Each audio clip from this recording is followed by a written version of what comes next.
the challenge? How difficult is it when you guys are down early so often? Shit. I mean,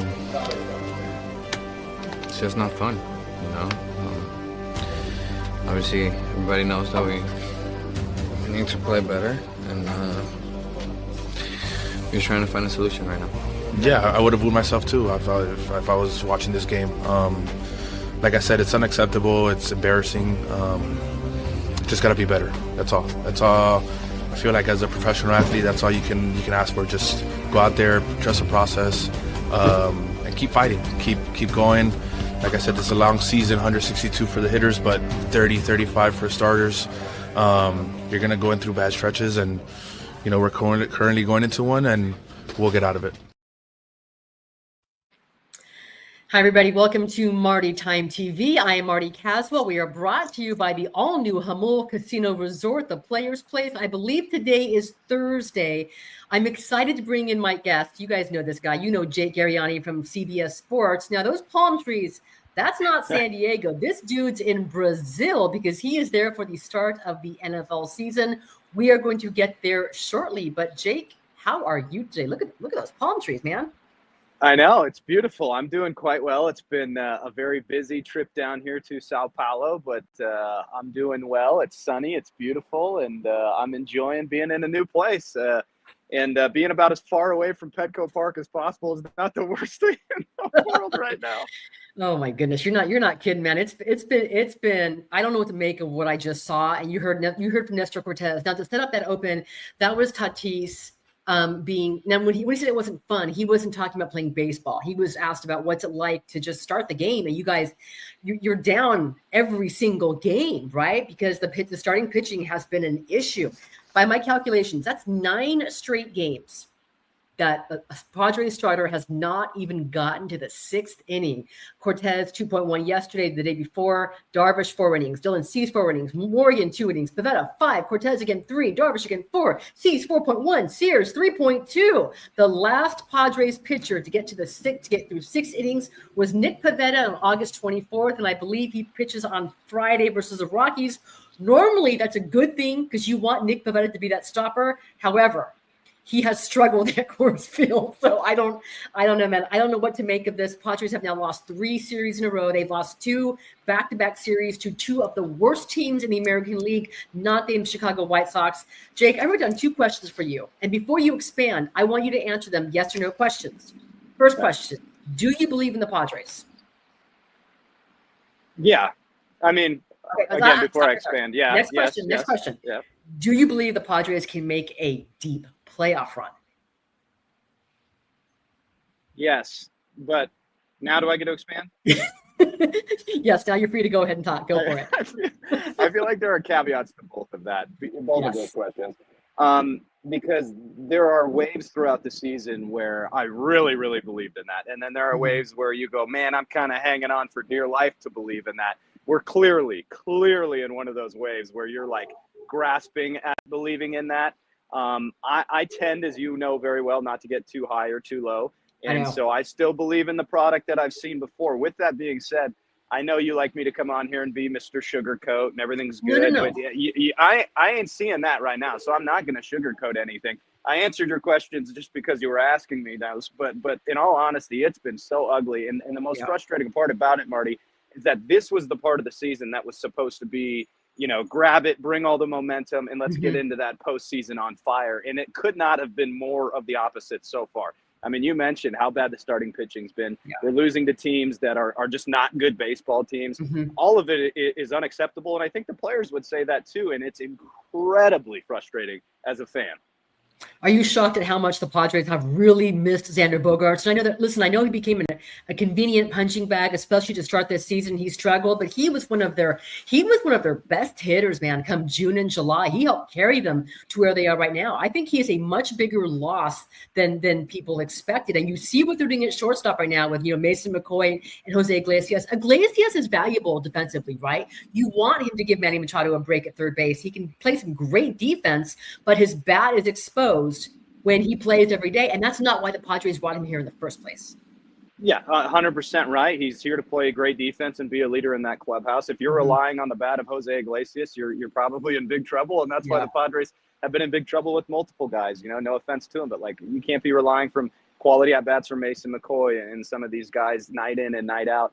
And yeah, to answer your question, Bogart's bat has been sorely missed for a couple reasons. One, he was a good hitter for a quality stretch of time there, but two, it just feels like nobody else is picking up the slack in the lineup. So you need that bat. And it's so frustrating to watch some of these at bats. And like the Jackson Merrills pop into my head where I'm just like, how many nights in and night out can we watch him just struggle at the dish, missing pitches that are essentially right down the middle? And I love Jackson. You love Jackson. As good as the guys that come. But you're just like, it's a very frustrating product to watch in the moment right now. And I don't have good answers for you. I wish I could sit here and go, well, if they could do X, Y, and Z, all of a sudden they would be a really successful baseball team. But it's like, I don't know what it is. I really I don't. And it's kind of a cop-out answer, but I mean, if you got better answers, I'd love to hear them. I don't. It's kind of crazy right now. And I think what makes it worse for Padres fans and those who are watching is the Dodgers are struggling too, right? I know they had an injury scare with their catcher, Will Smith, who's tormented the Padres, but I think x-rays are negative.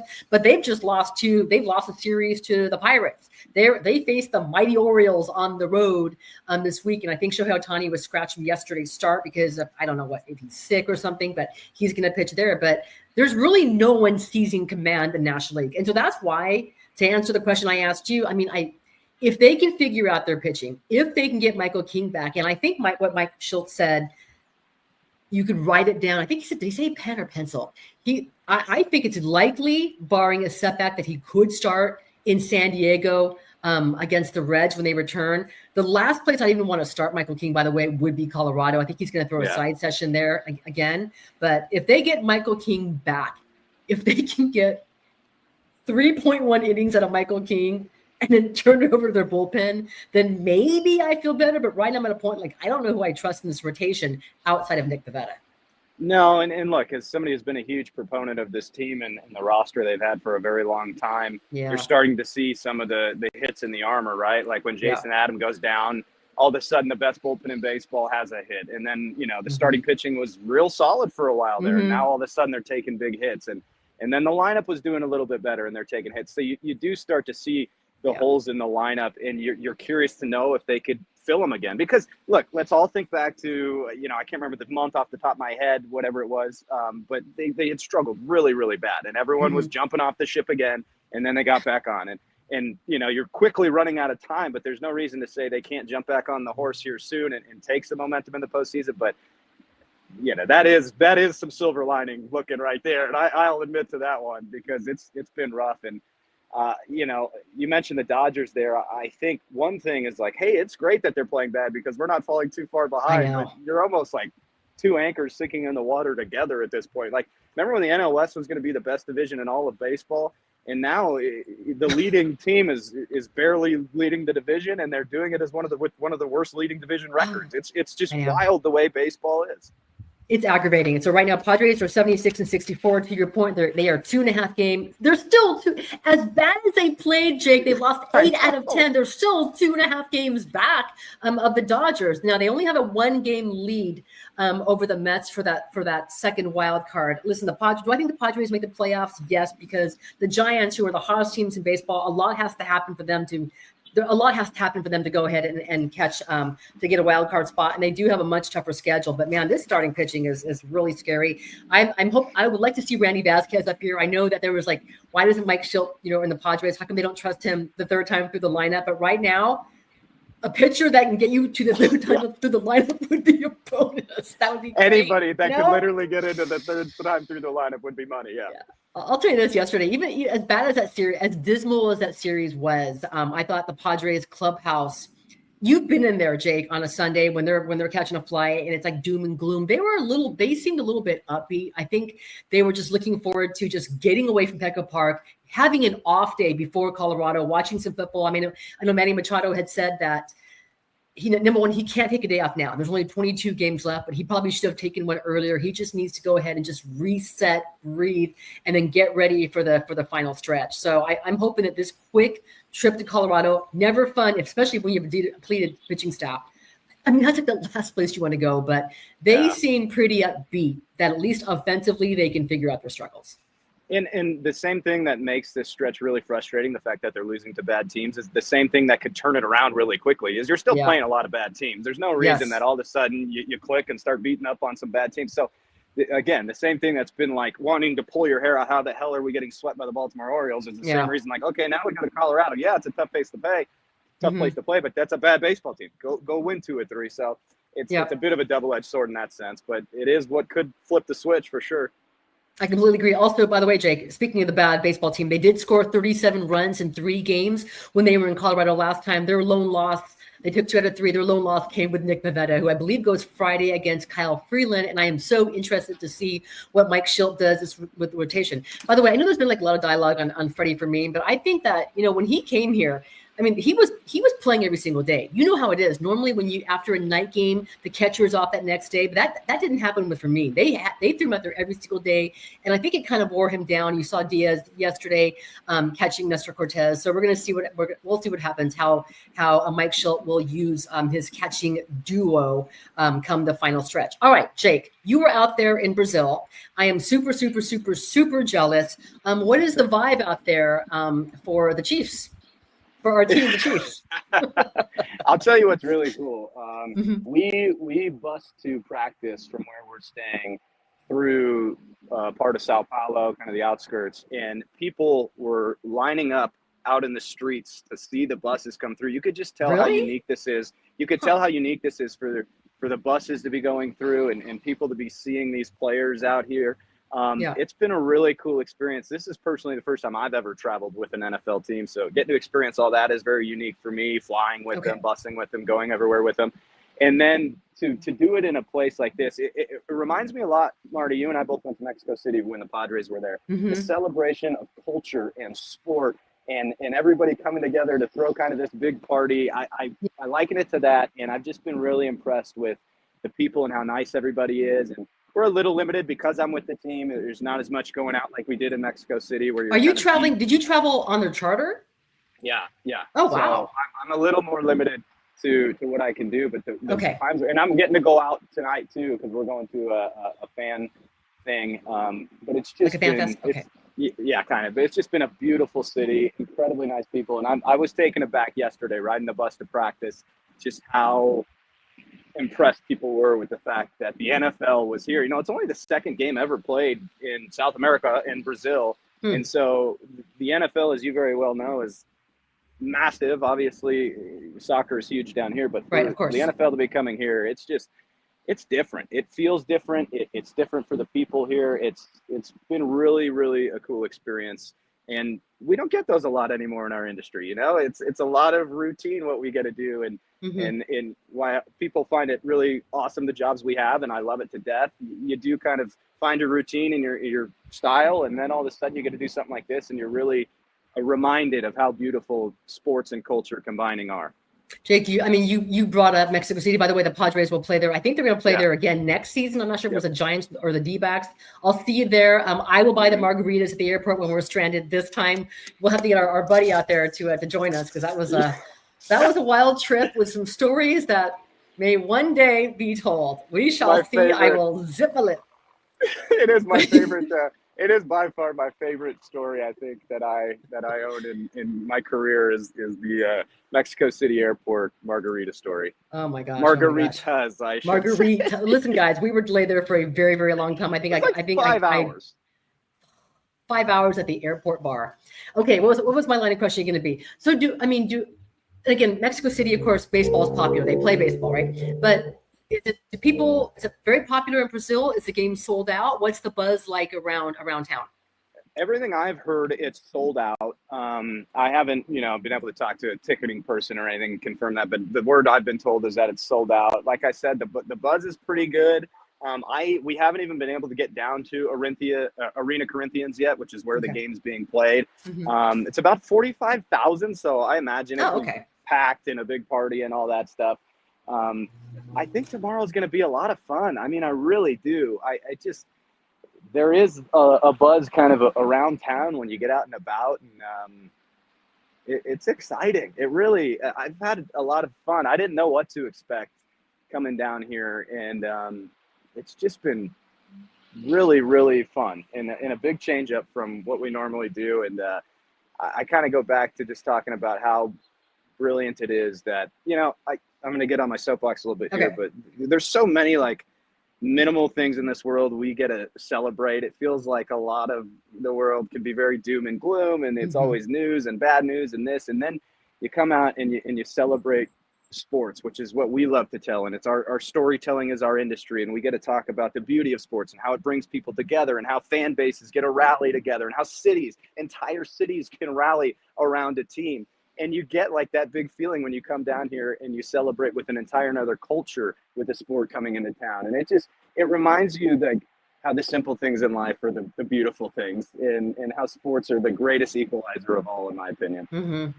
My sports and music. I'll add music. Sports and music. My sole international NFL game was the Chargers and the Saints way back in the day. I want to say that was like 2009. That was like the first time they had faced Drew Brees. That was like a wild shootout that the Saints won. So it's a lot of fun. How's the food? How's food out there?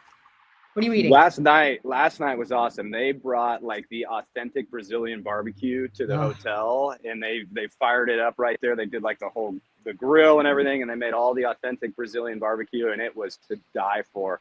That had me pretty floored. I've had like Brazilian barbecue, but this was like Brazilian barbecue, and it was just top tier. It was, watching them grill it right there and serve it up. The food's been really, really solid. The weather's been even better. I didn't even know what to expect, to be honest. I looked like 2 days before I left and was like, I have no clue what the weather is, and it's been beautiful. So now it's all been awesome. What are your predictions for the game? Since I know you love to talk Chiefs Chargers, let's hear what you got. I would like to get this down in writing before tomorrow. I think let's see. I think the Chiefs win. It's the blowout game. I think that Justin Herbert missing his left tackle is going to be a huge deal. Rashawn Slater, who thankfully for him, signed a huge extension. I think it's a big deal. I think the Chiefs, coming off an absolute blowout of the Super Bowl, have a lot to prove. I think a healthier Travis Kelce. Here's my question. How many shots of Taylor Swift, and will she be there? It's a great question that I unfortunately have no insight. I haven't seen her roaming around our hotel by any means. You don't have. Well, I mean, she wouldn't be at your hotel. You guys don't have someone at the airport, like on the lookout for a private jet. I'm out here by myself. We don't have enough, people power to have the lookout. I will let you know if I see her tomorrow. I did see her when I was covering the Super Bowl, so there you go. But I wouldn't consider myself a Swiftie, but I got nothing but mad respect for Taylor, Marty. Yeah. That woman is an absolute beast. And so I don't know how many shots they're going to show. I don't really care. I'm here for it. It should be fun. All right, listen. All right, Jake Garegnani. And for those of you watching, after I wrap up here with Jake, I'm going to go play some of the interesting comments from Manny Machado yesterday, who hit his second home run like in 2 weeks. It's just rather surreal that Manny Machado and Tatis homered in the same game. Mason Miller had an immaculate inning on all sliders. Ramon Laureano, who, by the way, you talk about who's producing the Padres lineup. Laureano has been amazing offensively, defensively, regardless of where he plays. Robbed another home run yesterday, and the Padres still lose this game. Come Monday, Jake Garegnani, what are we talking about? What's the top story with the Padres on Monday when they play the Cincinnati Reds? Come Monday, we are talking about how they've righted the ship a little bit, how they're back on track. I'm going to stay positive. I'm going to say, come Monday, yes, the Padres have some positive things to look forward to for the last few weeks of the season. They have righted the ship. Marty Caswell will have AJ Cassaville on, and they will be talking about how the Padres they're all right. Everything's going to be all right. Okay, come Monday, my prediction is they will be talking about Michael King is back. Fingers crossed, because that would be a huge. That's part of the positive. That's part of the positive. All right, my friend, you're the best. Thank you for doing this. What should those who are watching in San Diego on Friday know about what you are doing pregame and postgame for CBS? We've had everything. If you want to check out my social media, which is just at Jake Garegnani on everything, I've posted a bunch of all the sweet culture and vibe down here and all the practices. Okay. And then Friday we'll have some pregame stuff, which I'll continue to post. Obviously, it'll be on on CBS 8 leading up to the game. And then post-game will be interesting because we get on a plane like an hour after it ends. So Oh, really? I'm not sure it's quick. So I'm not sure exactly how that's going to work.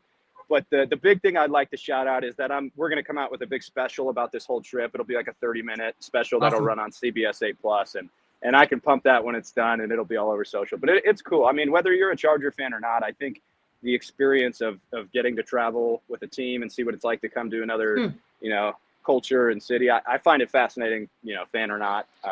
So yeah, I'm excited for all of it. All right, good deal, my friend. Have a great trip, and I look forward to seeing you soon. Thanks for your time, Jake. Appreciate you. Appreciate it, Marty. Take care. You're the best as always. Much love. You're the best. Thanks, Jake. I really appreciate that. Wait, am I just pausing the recording? Not ending the recording. I'm just pausing it. Why is it recording? All right.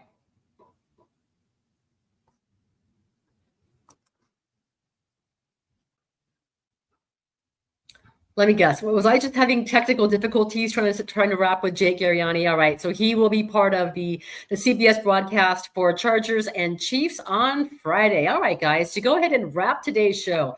Man, what a wretched series. But like I mentioned to Jake, I think the Padres were pretty upbeat, which was kind of rare after getting swept like that. Maybe it's the way they came back after a 7-0 deficit. I'm not quite sure, but hopefully they can figure things out when they are in Colorado. Here is Manny Machado post game, talking about his home run, the Padres offense, and just their mindset with 22 games left. They are 76. Let's see. I have it here somewhere. Where am I? Oh, forget it. They're 76 and 64, still in good position for a wild card spot. Here is Manny Machado post game. Down 7-0 before games barely started. Scored the final 5 runs. What do you come away from this game thinking, Manny? Well, obviously, terrible homestand. We got swept. Could have played a lot better, but just keep grinding, man. It's tough stretch. It's been a bad few weeks for us, but overall, I think we're gonna get over it. Is that overall like what you guys have done before this stretch? I assume is what gives you the confidence that. I mean, we have we have everyone. We feel we have a good squad. I mean, obviously, the injuries with Bogey and Adams going down, I think that kind of hurt us a little bit, and start our mood down a little bit. But overall, we have confidence in the guys that are going to come and step up, and we know what type of team we have, and we're going through a tough stretch. It happens. Obviously, we don't want it to be happening. Not saying we're excited about it, but we know that we're going to come out of it, and when we come out of it, we're going to come out running. How frustrated are you guys that you're not taking advantage of the teams that you are playing? Listen, we don't really care who we're playing. Every team is in the big leagues. They're a very good team. It doesn't matter who it is, even if they're below 500 ball club. These guys were in the playoffs the last 3 or 4 years. We don't care who we play. We got to play our game, and we're not playing our game, and we're not executing it. And that's really that's the important part. It's not really about the other team. It's about us. We got to play better. We haven't really been playing to that level. So, just keep our heads up, keep going, keep grinding, and keep playing our game. How are you feeling physically? I know Mike Schultz alluded last night to maybe wanting to give you a day off because of how much you played, just the grind of the season. Yeah. I mean, it's a grind for sure, but at this point, there's no time to take a day off. I should have taken one earlier on in the year, but at this point, there's 22 games left, and there's no time to sit back and sit on your heels. We got to go out there and play. This is the at-bats, 6, 7, got a lot better. Those first 5, when you're down like that, just what is the challenge of hitting?